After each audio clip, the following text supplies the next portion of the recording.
गरीब आदमी अपना मकान तक नहीं बना सकता, अपने बच्चों की फीस नहीं भर सकता। जहाँ भी जाता है उससे पैसे मांगे जाते हैं। जब कोई सीट पर कोई अधिकारी बैठा नहीं है तो बाधा कहाँ से हो गई। पढ़ाओ बेटी बचाओ का नारा दो और बाद में बेटियों के ऊपर ही अत्याचार करो। मीडिया को बचाने की बात करो, मीडिया को पकड़ के अंदर कर दो। जब ये अनपढ़ों की सरकार है, इनको संविधान से कोई मतलब, और उस पर पूरी तकनीकी ढंग से बातचीत करने के लिए हमारे साथ मौजूद हैं जिला बार एसोसिएशन के पूर्व प्रधान निर्मल सिंह स्टोंडी। तो इनसे बारीकी जानने की कोशिश करेंगे, क्योंकि इस प्रकार के आरोप जो हैं उपल परिवार की तरफ से लगाए गए हैं कि बिना किसी कानूनी नोटिस के उनको गिरफ्तार जो है वो कर लिया गया। जी स्वागत है निर्मल भाई आपका। नमस्कार जी, क्या कुछ ये पूरा मामला है? सुनने में आया है मोनिका उप्पल जो है उनकी धर्मपत्नी के द्वारा आरोप लगाया गया कि बिना नोटिस दिए जो है गिरफ्तार कर लिया गया। उनको ना तो कोई एफआईआर की उसको नॉलेज उसको बताया गया है और ना उनको कोई नोटिस दिया गया है। और जो ये एफआईआर उनके खिलाफ दर्ज की गई है ये भी बिना किसी सबूत के और बिना किसी कोई इनमें जो एलिगेशन लगाए गए हैं सब झूठे एलिगेशन है। इसमें एक भी एलिगेशन सच्चा नहीं है। ना तो 354 इनके ऊपर बनती है, ना इन्होंने सरकारी काम में बाधा डाली है। जो भी इन पर आरोप लगाए गए हैं वो सब झूठे हैं और कोर्ट उसको देख लेगी जाते ही। तो इसमें जो हमने देखा है इसको सिर्फ खुंदक की वजह से, क्योंकि ये सरकार के खिलाफ बोलता था, सरकार के जो भ्रष्टाचार के खिलाफ बोलता था, सिर्फ इसी करके जो सभी अपना जो अधिकारी थे वो इनसे तंग आ चुके थे, क्योंकि उनकी पोल पट्टियां रोज खुल रही थी। रोज कभी कहीं घोटाला, कभी निगम में घोटाला, कभी सचिवालय में घोटाला, कभी पीछे 25 लाख की चोरी हुई थी, पीछे तहसीलदार साहब अरेस्ट हुए थे, यहाँ पहले भी 2-3 तहसीलदार अरेस्ट हो चुके हैं। उसके बाद जो भी तहसीलदार आता है वो वही काम शुरू कर देता है। निर्मल भाई कौन कौन सी जो है इस पे लगाई गई है? धाराएं अभी तक क्लियर नहीं है, जो पता लगा है 354D है और 2-3 धारा और लगाई गई है इनके ऊपर। हाँ, तो अभी तक सरकारी काम में बाधा डालने की भी जो धारा इन पर लगाई गई है, इन्होंने जब मैडम ही सीट पर नहीं बैठे तो इन्होंने सरकारी काम कैसे बाधा हो गई। निर्मल भाई, आप कानूनी दांव पे जो है बड़े बारीकी ढंग से जानते हैं। लोकतंत्र की सफलता जब लोकतंत्र के चारों स्तंभ जो है ठीक ठाक ढंग से अपना कर्तव्य का निर्वहन करते हैं, उसी पे टिकी हुई है। तो जब मीडिया जिसका काम लोगों की आवाज़ उठाना है, या पहले तीनों पिलर्स की जो कार्रवाई है उनको लोगों तक पहुंचाना है, उनकी नीतियों को लोगों तक पहुंचाना है, तो जब ऐसा काम मीडिया कर रही है, अपने कर्तव्य को निभा रही है और बावजूद इसके गिरफ्तारियां हो रही है, तो इस पूरे मामले को आप कैसे देखते हैं? ये सिर्फ जो भ्रष्टाचार आज की डेट में, जो भ्रष्टाचार जो पहले कहते थे ना कांग्रेस ने भ्रष्टाचार किया है, कांग्रेस तो इसके आगे कुछ भी नहीं है, 10% भी नहीं रही जो अब भ्रष्टाचार आज की डेट में चल रहा है। आप देख लीजिए, किसी भी सीट पर जाकर किसी भी डिपार्टमेंट में, बिजली बोर्ड में चले जाइए, आप निगम में चले जाइए, तहसील में, किसी भी तहसील में करनाल की चले जाइए, भ्रष्टाचार पे भ्रष्टाचार हो रहे हैं। एक छोटी सी ईंट भी लगानी है उसमें भी मोटा भ्रष्टाचार होता है। आज करनाल सीएम सिटी होते हुए इतना भ्रष्टाचार है तो दूसरे शहरों का क्या हाल होगा। मैं ये पूछना चाहता हूँ सीएम साहब से। मौजूदा जो समय है उसको अमृत काल की संज्ञा दी गई है, और इस अमृत काल के अंदर 19A जो राइट टू एक्सप्रेशन है वो आपको कहाँ दिखाई देता है? ऐसा है, जो अमृत काल है इनका सिर्फ अपने भक्तों को खुश करने के लिए है। आम पब्लिक से आप पूछ के देखिए कि पब्लिक कितनी खुश है। पब्लिक रो रही है। इनके महंगाई ने, इनके भ्रष्टाचार ने, बेरोजगारी ने पब्लिक को मार दिया। आज गरीब आदमी अपना मकान तक नहीं बना सकता, अपने बच्चों की फीस नहीं भर सकता। जहाँ भी जाता है उससे पैसे मांगे जाते हैं। तो ये अमृतकाल है। एक गरीब आदमी ये बताइए 100 रुपए का डीजल, 200 रुपए का अपना कैसे लेगा, अपना सरसों का तेल, महंगाई जो खाने की चीजों पे भी इन्होंने टैक्स लगा दिया, ये अमृतकाल है। भ्रष्टाचार कहीं लाख करोड़ के घोटाले को तो ये दबा देते हैं, बलात्कारियों की ये रक्षा करते हैं, ये अमृतकाल है। तो आप ही बताइए अमृतपाल इसको, अमृतकाल किस चीज को कहोगे आप? मेरे को तो निर्मल भाई ये अमृत काल कम और औपनिवेशिक काल ज्यादा दिखता है, क्योंकि जिस प्रकार जो है औपनिवेशिक काल में वर्नाकुलर प्रेस एक्ट ला करके जो है प्रेस को नियंत्रित करने के प्रयास किए गए थे, वही प्रयास जो है परोक्ष रूप से, डायरेक्ट ना होकर के इनडायरेक्ट जो है ऐसी गिरफ्तारियां कर करके जो है वो दिखाई दे रही है। ऐसा है, प्रेस को भी जो बड़े मीडिया घराने हैं सबको ये खरीद चुके हैं। अब जो छोटा मीडिया है वो इनके काबू नहीं आ रहा था। छोटा मीडिया लगातार सरकार के खिलाफ आवाज उठा रहा था, उसी को दबाने के लिए इनको पता है कि एक पत्रकार की एफआईआर दर्ज करेंगे तो बाकी भी अपने आप चुप हो जाएंगे। सिर्फ पत्रकारों को दबाने के लिए। जी। इन्होंने गरीब आदमी और आम पब्लिक से इनको कोई मतलब नहीं है। इनको कानूनन रूप से अभी कौन कौन से रास्ते उत्पल जी के लिए खुले हुए?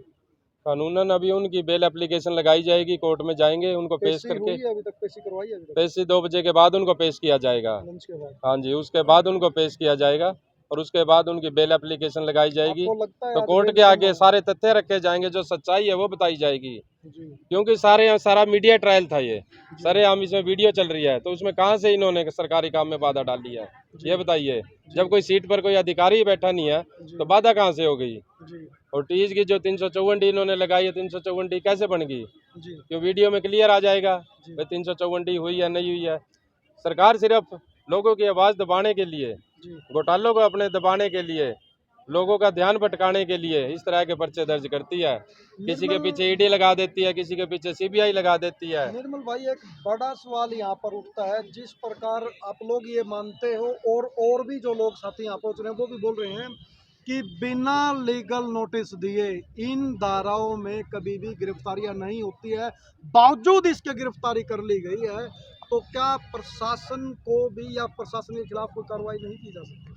ऐसा है, प्रशासन सारा ऊपर से नीचे तक सब मिली भगत हो रखी है। जुडिशियरी भी मिली हुई है? नहीं, जुडिशरी नहीं हम कहते, जो अधिकारी यहाँ बैठे हैं, प्रशासन। जी। हाँ, प्रशासन और सरकार जी। सब मिली भगत करके सिर्फ लोगों को दबाने के लिए और उनकी आवाज दबाने के लिए। कानून नाम का इनके हाथ में कोई वो नहीं है आज की डेट में, यदि कोई कानून का रखवाला नहीं रहा। उत्पल जी इसी मामले को लेकर के न्यायपालिका के दरवाजे तक जाएं, क्या प्रशासन के खिलाफ इस प्रकार की जो कार्रवाई है उसकी उम्मीद आपको न्यायपालिका से है? उनको न्याय जरूर मिलेगा। नहीं, प्रशासन के खिलाफ कार्रवाई हो सकती है इस मामले में या नहीं हो सकती है? क्योंकि बिना नोटिस दिए गिरफ्तार, खुद वीरेंद्र राठौर जी रात में किसी चैनल पे देख रहा था कि वो बोल रहे हैं कि एसपी साहब से मेरी बातचीत हुई और वो साफ कह रहे हैं कि गिरफ्तारी देनी पड़ेगी। ये धक्काशाही है, मैंने पहले ही आपको कहा है। सरकार कानून खिलवाड़ बन चुका है सरकार के लिए जी। और ये जो धक्काशाही सरकार की चली हुई है, इसको 2024 में पब्लिक तंग आ चुकी है जी। और आगे इनको सीटें 2 ढूंढने पर भी नहीं मिलेंगी, जो आज की हालात इन्होंने बनाई हुई है। सीएम साहब सब कुछ देखते हुए भी, सब कुछ नॉलेज में होते हुए भी एक ही बात कह देते हैं कि मेरे संज्ञान में नहीं है।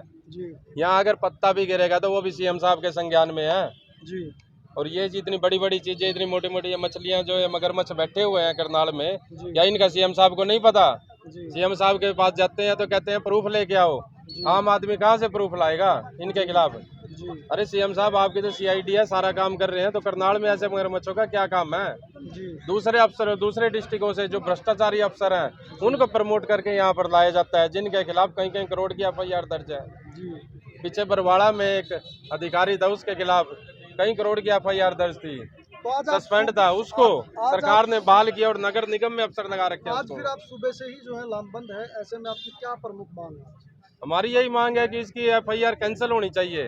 सरकार को चाहिए कि पब्लिक की आवाज को देखते हुए, पब्लिक के हित में देखते हुए इस FIR को कैंसिल किया जाए, ना कि ऐसी झूठी FIR लोगों के ऊपर दर्ज की जाए।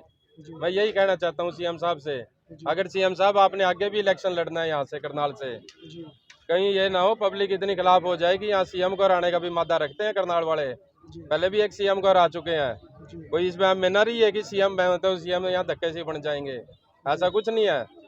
अब बाद में ये फिर नारा देंगे मैं सबसे बड़ा पंजाबी, क्या पंजाबियों के ऊपर ही अत्याचार हो रहा है? क्या ये पंजाबी नहीं है? क्या गलत काम किया इसने, ये पूछना चाहता हूँ मैं। तो साथियों, मेरी आप सभी से अपील है कि वीडियो को देखने के साथ साथ ज़्यादा से ज़्यादा शेयर कीजिए। और जो लोग थे वो इकट्ठा होने शुरू हो चुके थे और इस पूरे मामले पर बातचीत करने के लिए हमारे इंसिडेंट हुआ है कल रात का जी, इसकी जितनी निंदा की गई है, सबसे पहले तो उससे ज़्यादा निंदा करनी चाहिए हम सभी को मिलके जी। हमारे वकील जगत में जितने भी वकील साथी हैं सभी इस बात से बहुत दुखी हैं जी। आज इतने दिन हो गए धरना प्रदर्शन पर, जंतर मंतर पर बच्चियां बैठी हैं, पोस्को एक्ट में FIR दर्ज हो चुकी है उनकी, लेकिन एक सिंगल नोटिस नहीं दिया उसके, ना उसको अरेस्ट किया गया, ना उसको इन्वेस्टिगेशन ज्वाइन करवाई गई। लेकिन यहाँ पे एक पत्रकार जो कैमरा ऑन करके जो सीधा तहसीलदार के रूम में जाता है और जिसमें कोई भी लाइव वीडियो चल रही है, किसी भी तरीके का कोई छेड़खानी नहीं, उसमें आप किसी पत्रकार को उठाकर उसको जेल में डाल देते हो, इससे ज़्यादा शर्मनाक और इससे ज़्यादा संविधान की जो हमारे लोकतंत्र की धज्जियाँ उड़ाने वाली सरकार हमने तो कभी देखी नहीं। ये इमरजेंसी नहीं तो क्या है, सतपाल मलिक ठीक ही कह रहा था जी भाई ये अघोषित इमरजेंसी है। जो भी इनके खिलाफ बोलेगा उसको ये किसी भी तरीके से, क्योंकि आज पत्रकार जो सोशल मीडिया पे जो पत्रकार है वो इनसे बाहर है, क्योंकि बड़े पत्रकार जो चैनल है वो तो इन्होंने खरीद लिए हैं, वो इन्हीं के, अडानी के, अंबानी के, इनके हैं, सभी के। तो ये इनको काबू करने के लिए उन्होंने ये FIR दर्ज की है। एक तरफ तो कहते हैं ये भी हमारे को प्रूफ दो वीडियो का, भी कौन सा अफसर काम कर रहा है कि नहीं कर रहा। अगर कोई अफसर का वीडियो हम बनाते हैं उसके खिलाफ FIR दर्ज करते हैं, तो ये इसका मतलब क्या है? ये तो जैसे हमारा जब हम मिलिट्री की जब हमारी किसी फौज ने कोई कार्रवाई करनी होती है इसको क्रॉस फायरिंग दी जाती है, ये वही काम है। बेटी पढ़ाओ बेटी बचाओ का नारा दो और बाद में बेटियों के ऊपर ही अत्याचार करो। मीडिया को बचाने की बात करो, मीडिया को पकड़ के अंदर कर दो। किसानों को बचाने की बात करो, उन्हीं के अगेंस्ट कानून बनाओ। तो ये जिस काम को इन्होंने करना होता है पहले उसका प्रचार करते हैं जी। तो उसी हिसाब से ये भी इन्होंने काम किया है। और ये CM साहब पक्का 100% ये आ जाए करनाल में, ये करनाल से हार के ही जाएंगे, जीतते नहीं है जी। बिल्कुल।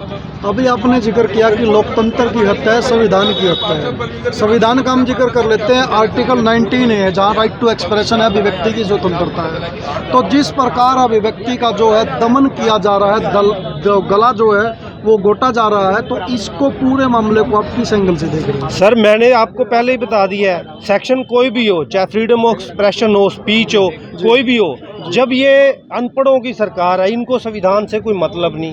करप्शन की जीती जाती मिसाल आज करनाल जो हमारा करप्शन का एक अड्डा बन चुका है। आप प्रॉपर्टी ID के नाम पे, प्रॉपर्टी ट्रांसफ़र के नाम पे फीसें ऐंठी जा रही हैं। जो रिश्वत ये कहते थे भी पटवारी को देते हैं उसको उन्होंने लीगलाइज कर दिया है और 10 गुना 20 गुना बढ़ा दिया है वो। तो ये संविधान की हत्या रही तो क्या है? इससे ज़्यादा उम्मीद करनाल के लोग से 10 साल दे दिए, इससे ज़्यादा क्या उम्मीद करेंगे इनसे? तो अभी लोगों के पास जो है, लोगों को किससे आस जो है बांध लेनी चाहिए, क्योंकि ये तो लगता नहीं सरकार तो ये करे। सरकार जो भी ओपोजिशन में आएगी, आम आदमी पार्टी आज की डेट में सबसे ईमानदार और सबसे ज़्यादा टक्कर लेने वाली पार्टी है।